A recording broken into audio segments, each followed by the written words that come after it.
یو ورځ په یو کلی کې د یو کلیوال ځوان په سینه کې خورا سخت درد را پیدا کیږي. د کورنۍ غړي د ښار یو ډاکټر ته په خورا بیړه او منډه ورسوي. ډاکټر ته په رسیدو سره ورته د اړوند ستونزې حال ویل کیږي. دا چې ډاکټر د ناروغ حال ویني سمدلاسه ایکس ری اخلي. په حیرانتیا سره د ایکس ری نتیجه دومره حیرانونکې راوځي چې ټول سخت یروي. ځکه ایکس ری کې څرګنده شوه چې د ناروغ ځوان سینې ته د سوسک ګونګټه ورننوتلې چې اوس پکې دننه مړه شوې ده. د دې نتیجې تر اورېدو وروسته ځوان او د ځوان کورنۍ غړي سخت وارخطا کیږي. ځکه فکر کوي چې اوس به اخر کوي څه. خو دا چې دا ځوان د دې کورنۍ یو تر ټولو نازولی ځوان وو، له همدې امله مخکې له دې چې افغانستان کې نورو عصري روغتونونو ته یوسي، مستقیم یې د تداوي لپاره هند ته وړي.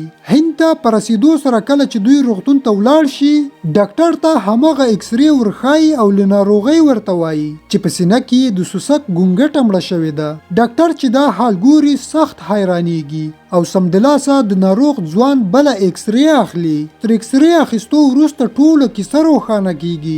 اصلا کله چې ډاکټر ایکس ری راواخلي ګوري چې په ایکس ری کې هیڅ شی نه ښکاري، برعکس صفا وي. نو ډاکټر دلته پوهیږي چې اصلا ستونزه کوم ځای کې ده.